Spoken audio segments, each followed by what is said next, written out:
अपमान किया महादेव का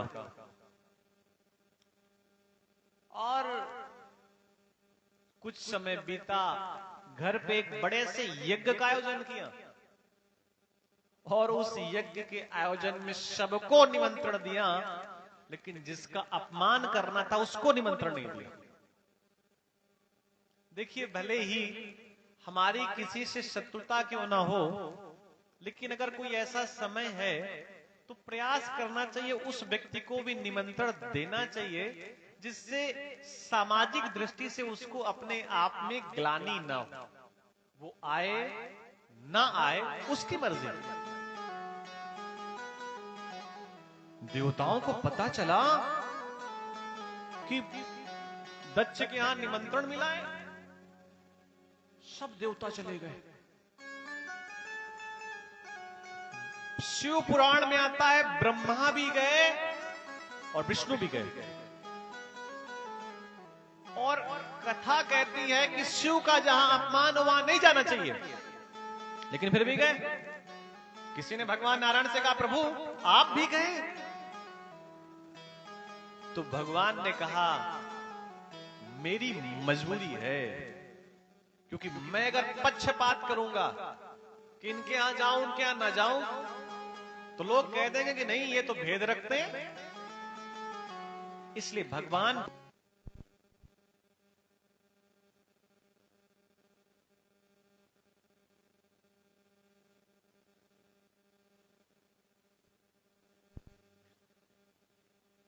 बोलिए वृंदावन बिहारी लाल की जय। विष्णु भी गए। और भैया एक नियम और होता है, ऐसा हमने कहीं गुरुजी से कथा सुनी थी कि गांव में अगर सबको निमंत्रण दिया गया हो और किसी एक व्यक्ति को न दिया गया हो तो लोग उसके दरवाजे से जरूर निकलते हैं। ऐसा होता है कि नहीं होता?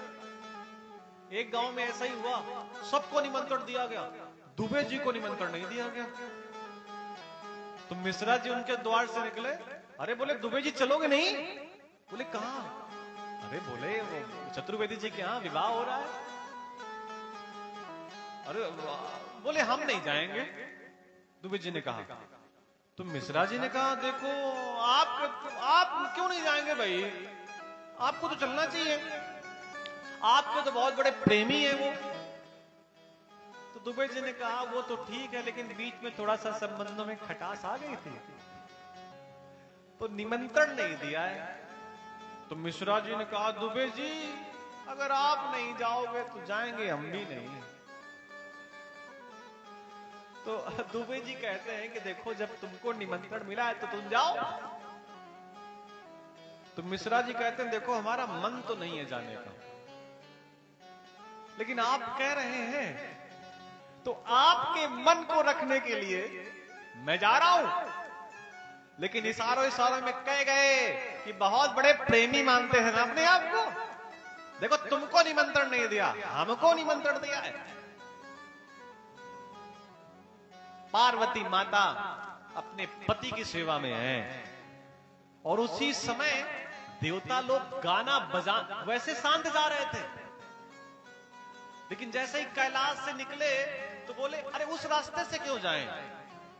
बीच से चलते हैं जहां से भगवान शिव का वास है। अरे बताएं तो सती को कि तेरे पिता के यहां आमंत्रण सबका है, लेकिन तेरा आमंत्रण नहीं है। तू अपने आप को बहुत प्रिय मानती थी ना, जगदम्बा समझती है ना अपने आप को।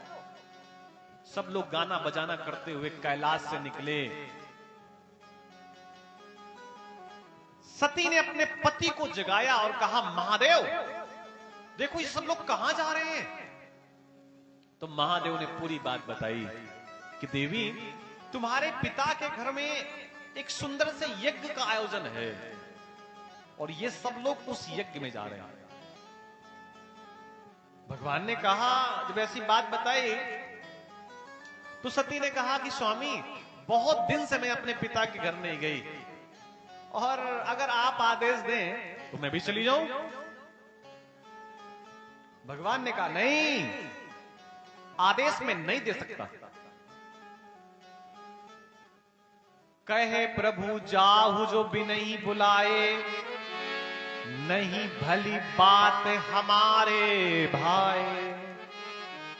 यद्यपि मित्र प्रभु, यद्यपि मित्र प्रभु पितु गुरु गेहा, जाई ही बिनु बुलाई न संदेह। यद्यपि गुरु के यहाँ, पिता के यहाँ, मित्र के यहाँ बिना बुलाए जाना चाहिए, ये भगवान ने कह दिया। लेकिन कोई निमंत्रण हो, कोई सुंदर सा आयोजन हो, तो भैया बुलाने के बिना बुलाए नहीं जाना चाहिए। भगवान शिव की कथा हो रही है, किसी निमंत्रण की आवश्यकता नहीं है, कुछ कहने की आवश्यकता नहीं है। 2 तारीख को भंडारा होगा, अपने मन से 10-20 किलो जो आलू है दे जाओ, अन्न दे जाओ, तेल का सहयोग कर दो, व्यवस्था पहले से है, लेकिन आपके घर का धन उपयोग हो। इतना बड़ा भंडारा करवाना थोड़ा सा कठिन है, लेकिन इतने बड़े भंडारे में आप भी अपनी 4 आलू डाल जाइए, 1 किलो दाल डाल जाइए और गबड़ दीजिए भंडारे में, जबरदस्ती गबड़ दीजिए, नमक दे जाइए, मिर्च दे जाइए, और जब आपका मिल जाएगा तो भंडारे में सहयोग भी आपका हो जाएगा, और जब सहयोग हो जाएगा तो भैया भंडारा आपका भी हो जाएगा। कथा में अगर आप 100 रुपए का भी एक मिनिमम सहयोग कर देंगे तो आप कम से कम भगवान का नाम लेकर के कह तो सकते हैं कि जंगलेश्वर महादेव के आंगन में जो कथा हुई थी, भगवान ने जैसा हमें बनाया उस हिसाब से हमने भी सहायता की है। भले ही हमारी 500 रुपए की, 1000 रुपए की सहायता क्यों ना हो, लेकिन आप कह तो सकते हैं कि उस टेंट में जो 40-42 डंडे लगे थे ना, उस टेंट के 42 डंडे में 1 डंडे का खर्चा हमने भी दिया है। जो सैकड़ों मैटी बिछी थी ना, तो बहुत अच्छी वाली मैटी का खर्चा तो नहीं दिया, लेकिन सबसे सस्ती वाली मैटी का खर्चा हमने दिया है। ये होना चाहिए अंदर, बिना कहे अपनी सेवाएं देनी चाहिए, और जो सेवाएं बिना कहे दी जाती हैं भैया उनके परिणाम असीमित होते हैं। एक माता के मन में विचार था कि मैं भंडारा करवाऊं, लोगों के पास गई कि मैं भंडारा करवाना चाहती हूं। लोगों ने कहा भैया ये बता तेरे पास पैसे कितने हैं, पुराने जमाने की बात। तो लोगों ने कहा, उस बूढ़ी मैया ने कि मेरे पास 2 रुपए हैं। और भंडारा कितने लोग करवाना है, बोले 1000 लोगों का। तो कुछ लोगों ने भगा दिया, अरे बूढ़ी मैया पागल हो गई है क्या, 2 रुपए में 1000 लोगों का भंडारा।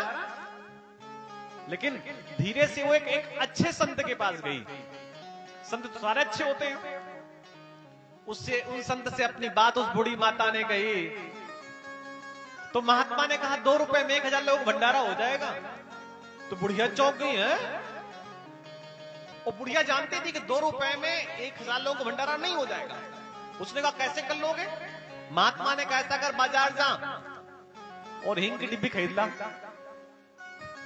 अब वो बुढ़िया बाजार गई, बूढ़ी माँ हिंग की डिब्बी खरीद लाई 2 रुपए की, महात्मा जी को दी। महात्मा के पास पहले से धन था, उस धन से 1000 लोगों का भंडारा बनवाया, और जो हींग की डिबिया थी वो डाल दी सब्जी में, और पूरी सब्जी में मां के 2 रुपए लग गए और भंडारा उनके नाम का हो गया। तो भाव होना चाहिए कि भैया हमें कुछ करना है, और बिना भाव के कुछ होता नहीं है। महादेव ने कहा देवी जाने में कोई समस्या नहीं है, लेकिन हमारे अपमान के कारण आपको भी नहीं बुलाया गया है, और आप जाएंगी तो अपमान अवश्य होगा आपका। कहीं देखा हर जतन बहु रही न दक्ष कुमार, दिए मुख गण संग तब विदा कीन त्रिपुरारी। अपने जो मुख्य सेवक थे भगवान महादेव ने सती के साथ लगा दिए कि आप जाइए, और वो सब जानते थे कि क्या होने वाला है। वो भगवान महादेव हैं, उनकी 2 नहीं उनकी 3-3 आंखें हैं। अगर 5 आंखों को 5 मुखों को मिला दिया जाए तो महादेव के 15 नेत्र हैं। और संसार की ऐसी कौन सी वस्तु है जो महादेव के आंखों से अलग हो सके?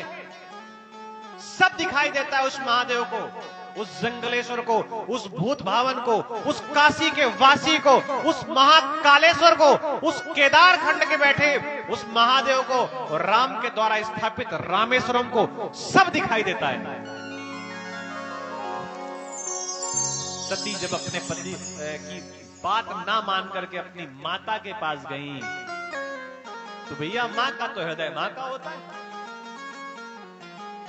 जब छोटा बालक अपनी मां के सीने से लग करके मां का पैपान कर रहा होता है,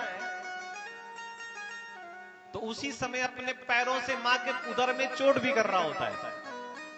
जब मां के सीने से लग करके पैपान कर रहा होता है ना, तो उसी समय मां के दूसरी कोख में या उदर में पैरों से चोट कर रहा होता है। तो चोट खाने के बाद भी जो अपने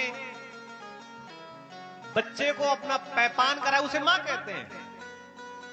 कोई नहीं मिला सती से प्रेम के भाव से, लेकिन हां एक माता अवश्य मिली। पिता भवन जब गई भवानी, दक्ष त्रास काहू न सन्मानी। बहनों ने कहा, अरे दीदी अकेले आई है, वो कहां है? कौन? वो नंदी वाले। मजाक उड़ाया, उपहास किया, और तब याद आई उन्हें अपने पति की बात। और जब उपहास हुआ तो देखा महादेव कि पत्नी सती ने कि आखिर मेरे पति का हिस्सा कहां है? तो भगवान शिव की प्रतिमा उत्तर और पूरब के मध्य में ईशान कोण में पड़ी थी, गंदगी की जगह। और देख करके वो आग बबूला हो गई, अपने आप को रोक नहीं पाई, अपने आप को संभाल नहीं पाई, पिता को गालियां देने लगी। सती ने जब दक्ष ने सती का पूजन किया था, तो सती ने एक बात कही थी कि जिस दिन तू मेरा अपमान कर देगा उसी दिन मैं तुझे छोड़ करके चली जाऊंगी। और आज तो सती की बात छोड़िए, सती के परमेश्वर पति का अपमान कर दिया। सती के पिता ने, सती ने कहा, तेरे ही रक्त से मेरा शरीर बना है ना, अब मैं तेरे रक्त से बने हुए शरीर को जीवित नहीं रखूंगी। और जितने लोग यहां पर महादेव के अपमान के साक्षी हैं, उन्हें दंड मिलेगा। अपने शरीर से योगाग्नि प्रकट की और उसी समय उस यज्ञ मंडप में अपने आप को सती ने नष्ट कर दिया।